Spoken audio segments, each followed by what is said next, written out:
so I can show you where all it is kind of got started at, man. Hope everybody's having fun during this holiday spirit, man. I ain't gonna lie to y'all, man. We done lost over 100 subscribers this month on the channel. I don't know, guys. I don't know. I've never been through this, but it is crazy. So this article right here came out, and it stated Aaliyah Boston and Caitlin Clark have been named to the USA women's basketball team training camp roster. Stephanie White will serve as one of the team's court coaches. The holiday season has brought significant controversy surrounding Caitlin Clark and Team USA basketball, sparking intense reactions from fans across social media platforms. The situation escalated rapidly after an announcement from the Indiana Fever's official account on November 24th at 11 a.m., revealing that Aaliyah Boston and Caitlin Clark had been selected for the USA women's basketball team training camp roster, with Stephanie White serving as one of the court coaches. However, just minutes before this announcement at 10:59 a.m., another piece of news emerged that triggered widespread outrage among Clark's supporters.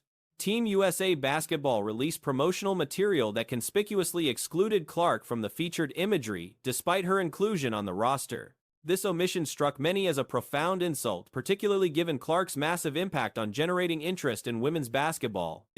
Now, this news broke yesterday, like I stated, November 24th at 11 a.m. So yesterday morning, this right here came out. Now, before this came out, this right here came out. So this came out yesterday at 10:59. So early in the morning, this came out.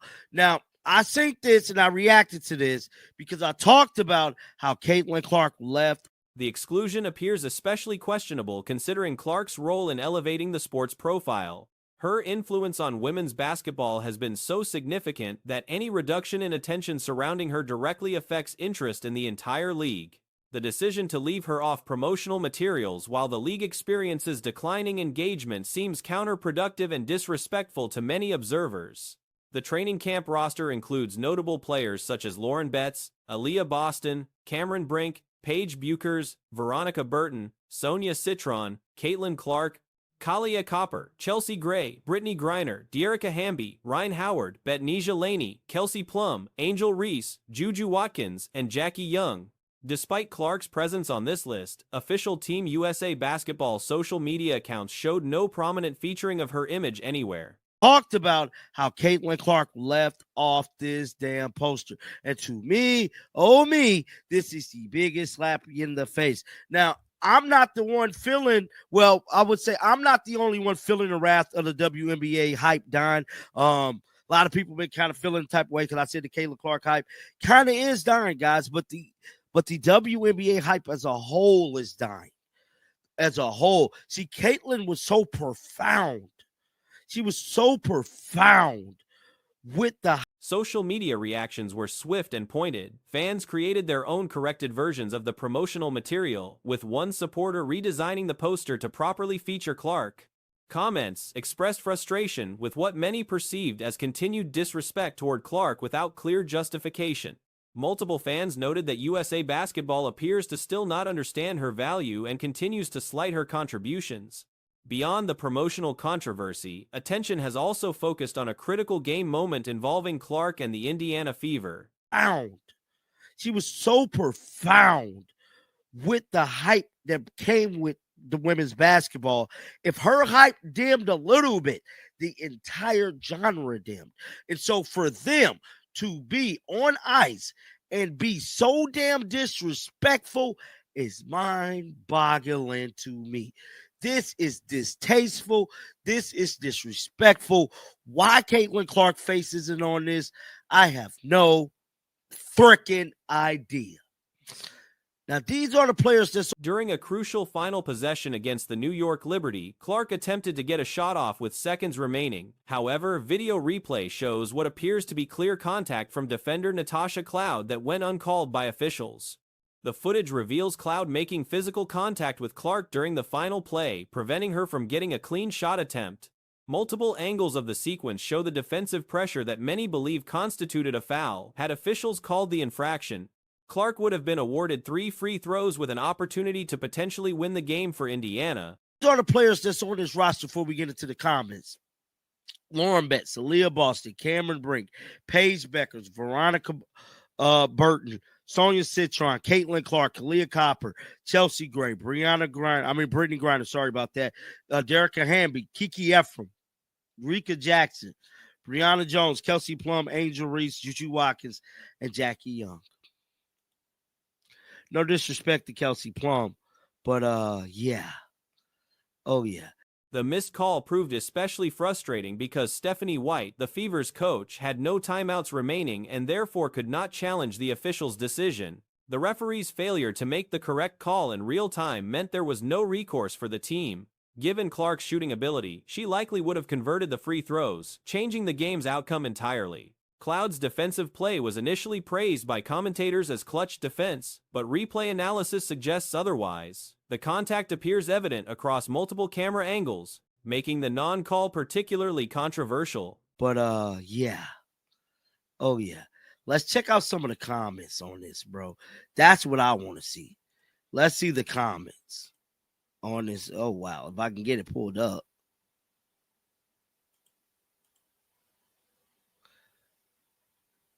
So it said Caitlin Clark in Boston. Let's go, Caitlin. Angel Sonia. Somebody said the comments are Juju has to heal. Caitlin Clark is hands down the best point guard. Y'all already know she is. Here go one right here. Fix it. The Liberty escaped with a victory, while the Fever were left to deal with what many view as an unjust result. This outcome sparked additional criticism beyond just the officiating. Questions arose about Stephanie White's game management, particularly regarding ball handling decisions in the first half. Critics noted that keeping the ball out of Clark's hands during crucial stretches played directly into opponents' defensive strategies. Down the best point guard. Y'all already know she is. Here go one right here. Fix it. Fixed it for you. So this is one fan right here speaking how they feel. Perfect. That is an awesome poster you created, Bert. I'm sure that USA Basketball won't have the common sense to use it, so I will use common sense and ignore them. Truth, great job, follow. They still don't get it. They still are very disrespectful to Caitlin Clark for whatever reason. Let's go.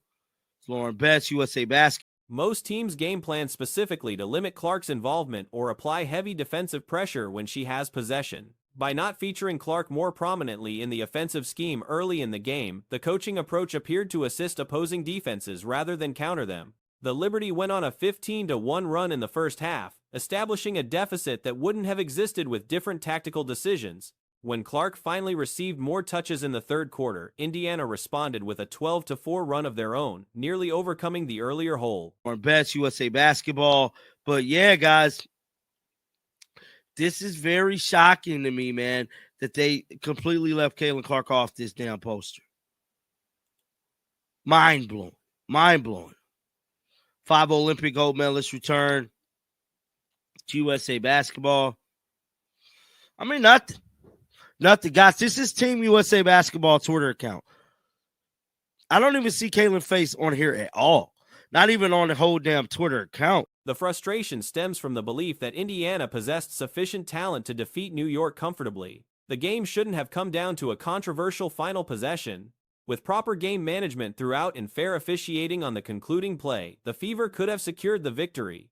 These incidents collectively highlight ongoing concerns about how Clark is treated both by league promotional decisions and on-court officiating. First said, hey, I think this was an opportunity that they could have had to have grown women's sports.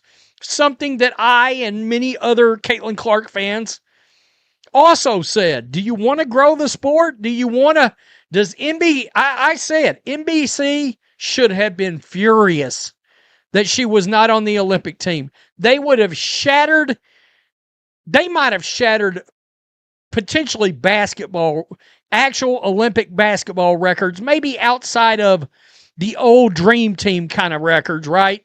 The combination of being excluded from prominent marketing materials despite her star power, coupled with crucial calls going against her in important moments, has fueled perceptions of systematic disrespect. The situation reflects broader questions about the league's approach during a period of declining general interest. Clark's emergence brought unprecedented attention to women's basketball, yet the response from various basketball institutions seems misaligned with recognizing and leveraging that impact appropriately. Whether through marketing oversights or questionable officiating, the pattern has become noticeable enough to generate significant backlash from fans invested in both Clark's success and the sport's growth. Olympic basketball records, maybe outside of the old Dream Team kind of records, right?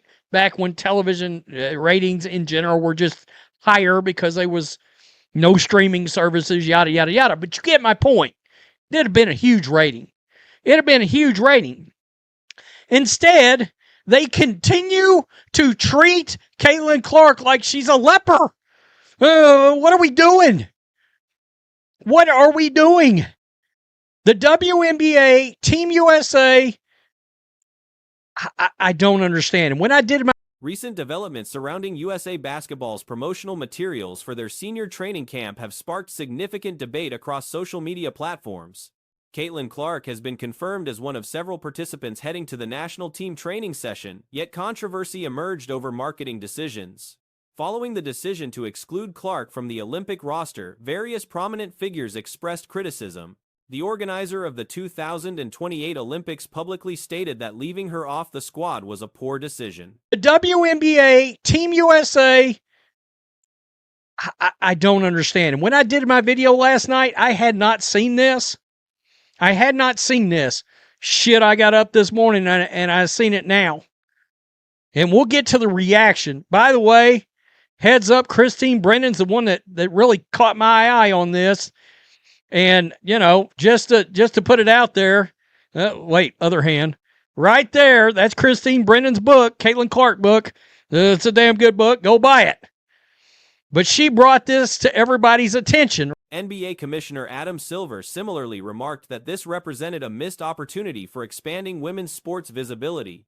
Many supporters argued that major broadcast networks should have objected strongly to her absence, as her presence could have generated exceptional viewership numbers, potentially rivaling historical Olympic basketball ratings from earlier eras when fewer entertainment alternatives existed.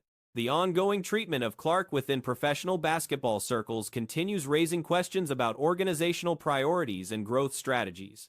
Following yesterday's announcement about the training camp, additional criticism emerged this morning after closer examination of promotional graphics. Book, it's a damn good book. Go buy it. But she brought this to everybody's attention, right? This is so interesting.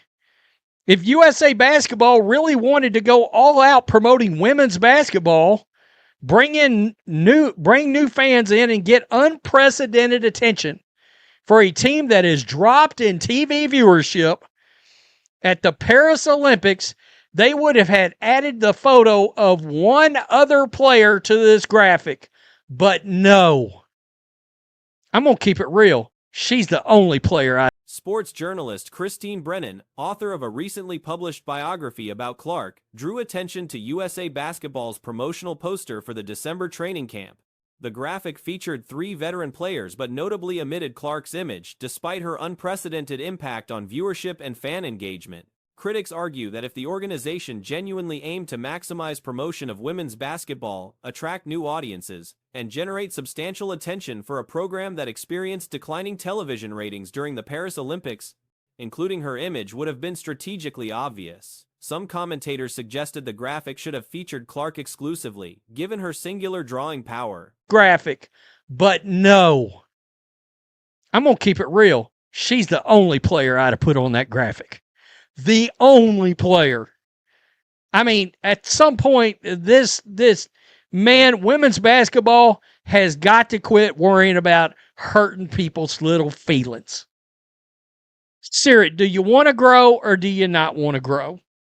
I mean, you put Kaylee Copper, okay, Kelsey Plum, and I'm guessing this is probably Chelsea Gray, right?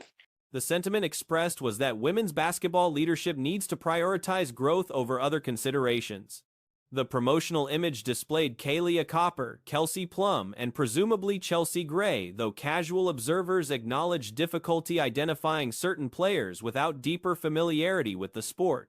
The announcement detailed that 18 athletes would participate from December 12th through 14th in Durham, North Carolina, One contributing factor to decreased Olympic ratings was viewer boycotts, specifically protesting Clark's roster exclusion, which generated substantial controversy and extensive coverage across sports media. And I'm guessing this is probably Chelsea Gray, right?